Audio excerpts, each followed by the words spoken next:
Hello everyone, it is I, the Midnight Bard, your favorite bard, and you have entered the battle phase. Well, this is a video I've been putting off for a long time, mostly because I lost my voice, but I got it back now, and I guess it's time for us to talk manga.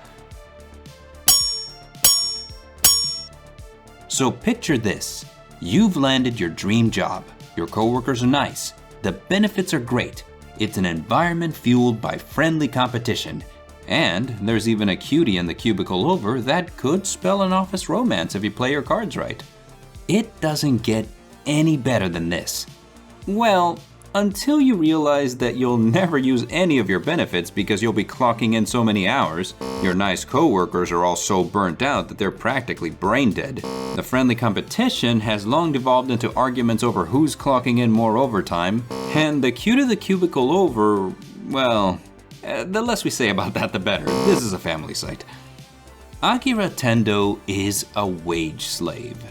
Every day it's rise and grind, and every day he feels like his life is slipping further and further away from him. He's been stuck at a job that works him till he drops for 3 years, and he feels like life couldn't possibly get any worse. Okay, no, that's bad. Turns out it can get worse. This is the plot of Zom100, Bucket List of the Dead, a manga by Haro Aso and Kotaro Takada. It opens up with a very grounded scenario that all too many people are familiar with, toxic work cultures. Then suddenly it shifts gears into a zombie apocalypse story with a unique twist. Before we discuss that, however, let's drop a spoiler warning right here for anyone wanting to read the manga for themselves. We good? Awesome. Zombie apocalypse stories are a hugely popular genre of media. From classic films like George A. Romero's Dawn of the Dead to hit series like The Walking Dead, there's no shortage of zombie content out there. Heck, even anime has a few zombie titles. But what sets Zom100 apart from other zombie fare in a world so enamored with the undead is its tone.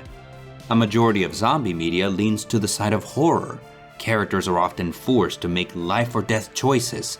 The fine line between morality and chaos becomes blurry, and no-win scenarios where one false move could mean instant death are common. Zom100, on the other hand, tells a surprisingly wholesome tale of empowerment and self-discovery. The world the characters inhabit may be a veritable hell on earth, but it only serves to highlight their search for meaning and fulfillment that a civilized world would never allow them to have. Our MC, Akira Tendo, was spiraling hard, trapped in an overly demanding job for 3 whole years. Time that had left him a husk of the naive and bright-eyed young man he was when he began.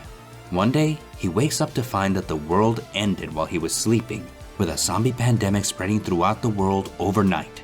And here is where Zom100 flipped the script on me.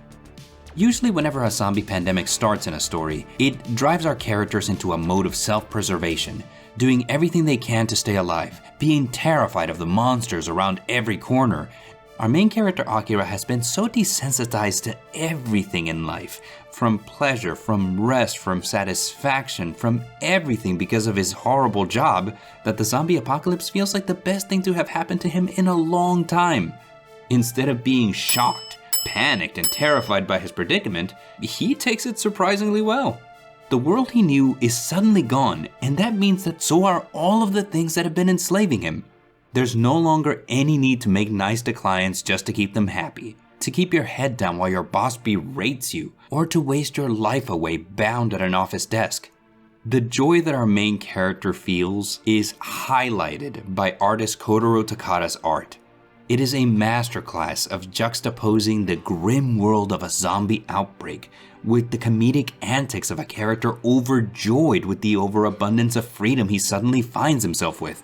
There are whole sequences that feel like they belong in a slice-of-life comedy within chapters that are reminiscent of horror works by Junji Ito. Seriously, the aquarium chapters must have been inspired by Ito's work. I mean, there's a walking shark. They have an undead walking shark. Takada's art pairs perfectly with Haro Aso's tale of finding joy amidst the chaos in even the most trivial of things. I mean, sure, there are hordes of living dead roaming the streets, hungry for whatever human snack is unlucky enough to cross their path. But you know what? That means that you don't really have any reason to go anywhere. You can stay home, clean your room, watch TV while drinking the day away, and that's only the beginning of it. Zom100 features a cast of survivors who each had a life that most would imagine fulfilling.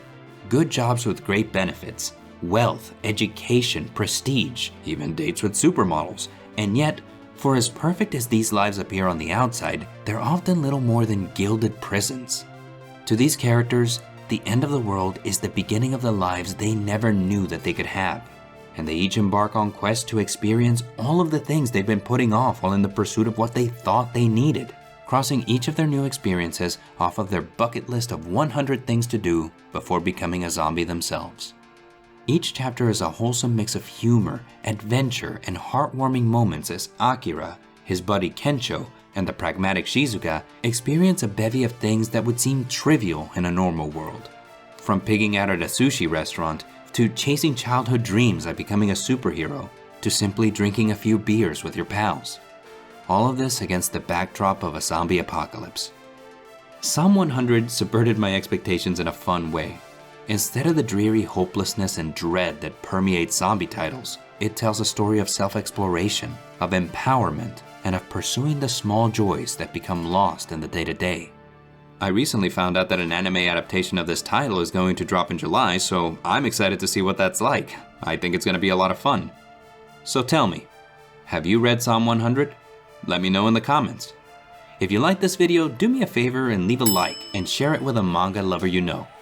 And until next time, friends, I have been the Midnight Bard, this has been the Battle Phase, adios.